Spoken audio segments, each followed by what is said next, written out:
selamat datang di pelajaran PLH. Oke, kali ini kita akan membahas mengenai pemanfaatan sumber daya alam. Untuk lebih jelasnya, silakan tonton video berikut ini. Sebelumnya, siapkan dulu catatan dan buku LKS-nya masing-masing. Silakan ditonton. Oke, pemanfaatan sumber daya alam. Nah, sumber daya alam yang dapat diperbaharui maupun yang tidak dapat diperbaharui dimanfaatkan untuk kesejahteraan manusia. Nah, manfaat dari sumber daya alam bagi kehidupan dan kesejahteraan manusia antara lain yang pertama adalah sumber daya alam non-hayati dan yang kedua adalah sumber daya alam hayati. Kita akan bahas satu persatu apa saja sumber-sumber daya alam baik itu hayati maupun non-hayati. Yang pertama adalah sumber daya alam non-hayati. Nah, sumber daya alam non-hayati dibagi lagi menjadi 5. Yang pertama ada sumber daya tanah, sumber daya udara, sumber daya matahari, air, dan juga iklim. Berikut Ibu akan jelaskan satu persatu apa saja sumber daya alam non-hayati dari kelima sumber daya alam tersebut. Yang pertama adalah sumber daya tanah. Tanah adalah lapisan kulit bumi paling luar atau atas yang merupakan hasil pelapukan dan pengendapan batuan yang dalam proses terjadinya telah bercampur dengan macam-macam organik. Nah, tanah itu menjadi lahan yang sangat penting untuk kegiatan pertanian, peternakan, perkebunan, dan sebagai tempat tinggal permukiman. Agar kita dapat memanfaatkan tanah secara maksimal, maka kita harus paham dulu berbagai jenis tanah beserta sifat-sifatnya. Nah, misalnya di sini ada tanah yang berwarna abu-abu sampai hitam, merupakan jenis tanah yang sangat subur, yaitu kaya akan humus, karena mengandung banyak unsur hara.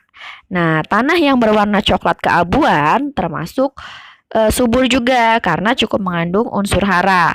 Adapun tanah yang berwarna kuning sampai warna merah adalah tanah mati karena kesuburannya hilang menjadi tanah dan menjadi tanah tandus. Selanjutnya ada sumber daya udara. Nah, lapisan udara yang menyelimuti bumi disebut dengan atmosfer. Nah, lapisan udara yang sudah terbentuk melalui proses alam akan bermanfaat bagi kehidupan manusia, hewan, dan juga tumbuhan. Udara ini dapat dikatakan sebagai sumber kehidupan bagi semua organisme untuk pernafasan. Udara yang bergerak, contohnya adalah angin, bermanfaat untuk membantu proses penyerbukan tanaman, dan juga menggerakkan kincir angin. Bahkan udara juga bermanfaat sebagai media penerbangan pesawat. Yang ketiga, kita punya sumber daya matahari. Matahari adalah bintang yang terdekat dengan bumi, berupa massa gas raksasa yang bernyala dan juga panas. Kemudian, matahari merupakan sumber energi terbesar sehingga dapat dimanfaatkan untuk kesejahteraan manusia. Antara lain yang pertama, sebagai pembangkit listrik tenaga surya atau yang sering disebut dengan PLTS. Kemudian, yang kedua, sebagai alat pemanas air. Yang ketiga, sebagai proyek pengadaan air bersih yang menggunakan tabir surya. Selanjutnya ada sumber daya air.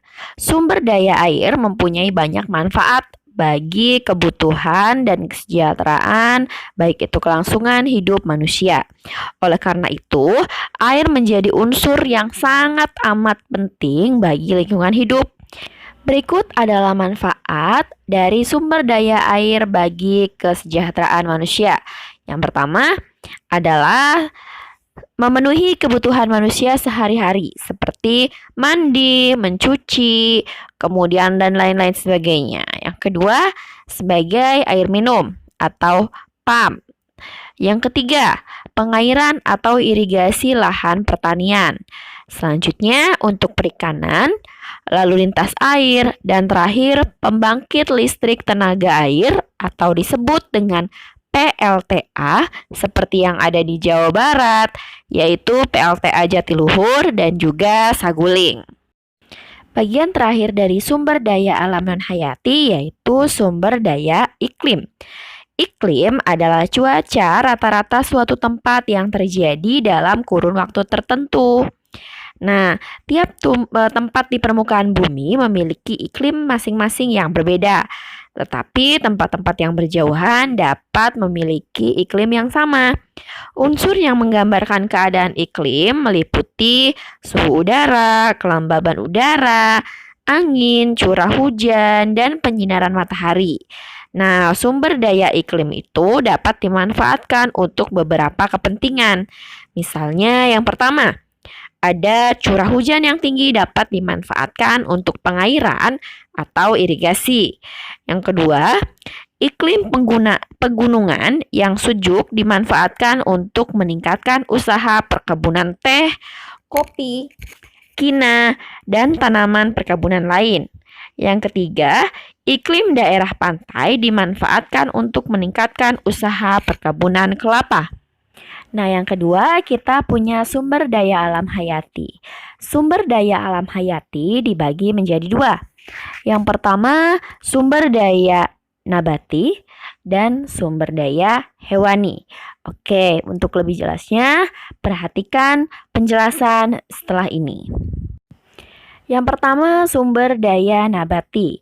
Nah, sumber daya nabati sangat bermanfaat untuk memenuhi kebutuhan pangan, sandang, papan, serta obat-obatan bagi manusia.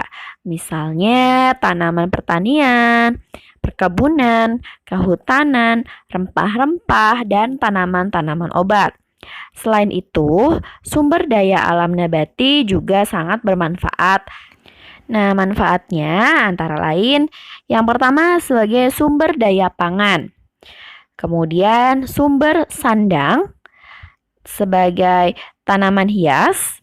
Kemudian sebagai tanaman yang bisa dimanfaatkan sebagai minyak atsiri. Kemudian bahan baku mebel, bahan baku obat-obatan, dan keperluan industri. Nah, yang kedua, kita punya sumber daya alam hewani. Sumber daya hewani meliputi bidang perikanan dan juga peternakan. Perikanan adalah suatu usaha pembudidayaan ikan dan penangkapan ikan. Sedangkan peternakan adalah usaha yang dilakukan untuk memelihara hewan ternak. Nah, manfaat-manfaatnya sebagai sumber vitamin, lemak, dan protein yang dibutuhkan oleh tubuh. Selain itu, sumber daya alam hewani juga sangat bermanfaat, yaitu sebagai berikut. Yang pertama, sumber daya pangan. Kedua, sumber kerajinan tangan. Ketiga, sebagai perhiasan. Dan yang terakhir, meningkatkan nilai budaya manusia dan nilai kehidupan. Nah, itu tadi pembahasan mengenai sumber daya alam hayati dan sumber daya alam non-hayati. Nah, kemudian berbagai macam barang tambang sangat bermanfaat sebagai sumber energi seperti minyak, batu bara, dan juga gas bumi. Barang tambang seperti nikel, besi, baja, mangan, timah, emas, intan, dan perak banyak dibutuhkan dalam kegiatan industri dan pembangunan. Maka dari itu, dalam memanfaatkan sumber daya alam untuk kesejahteraan masyarakat, pemerintah masih banyak menghadapi berbagai macam masalah atau kendala atau hambatan. Nah, berikut adalah hambatan-hambatan dalam mengelola dan memanfaatkan sumber daya alam. Yang pertama, mahalnya sarana dan prasarana untuk pengelolaan atau pengolahan sumber daya alam. Yang kedua, sumber daya manusia yang belum memenuhi kualifikasi. Yang ketiga, kurangnya tenaga ahli dalam pemanfaatan sumber daya alam. Kemudian yang keempat, kerjasama dengan perusahaan asing yang merugikan negara. Dan terakhir, transportasi ke daerah pusat sumber daya alam terbatas mengingat Indonesia merupakan negara kepulauan. Berikut adalah video mengenai sumber daya alam hayati dan sumber daya alam non-hayati. Silahkan ditonton.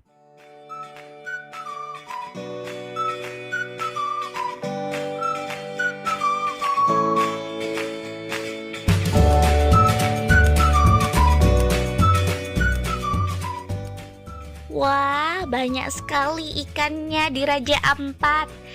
Indah sekali bukan, teman-teman?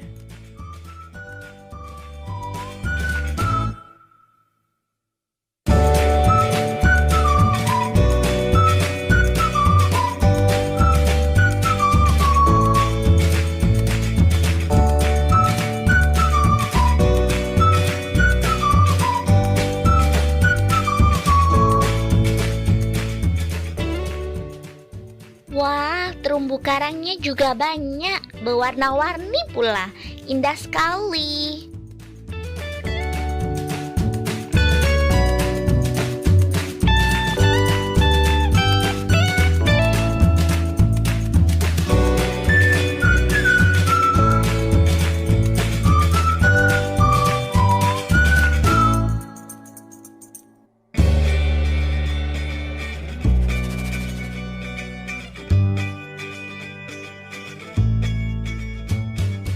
Di Raja Ampat juga banyak perbukitan. Perbukitan itu sumber daya alam non-hayati.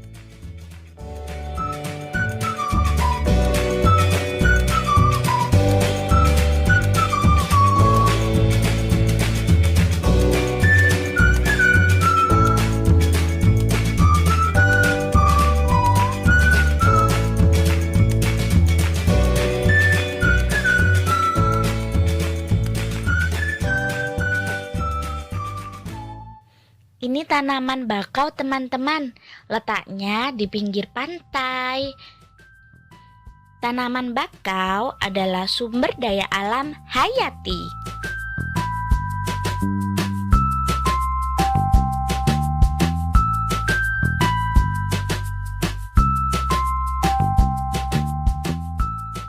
Pasir pantai di Raja Ampat bersih sekali. Ini sumber daya alam non-hayati.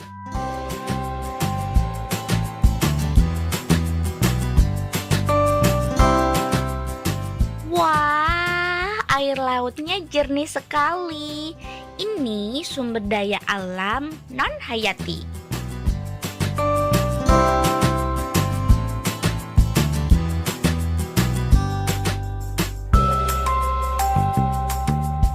Wah, ikan parinya besar sekali.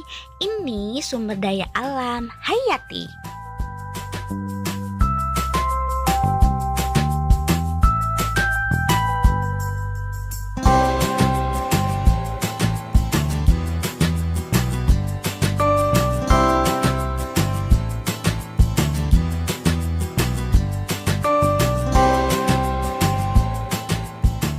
Ada kura-kura. Ini sumber daya alam hayati.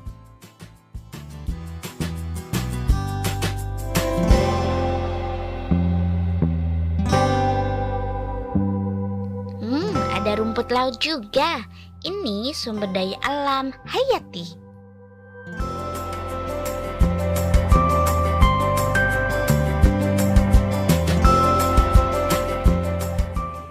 Nah, itu tadi penjelasan mengenai pemanfaatan sumber daya alam.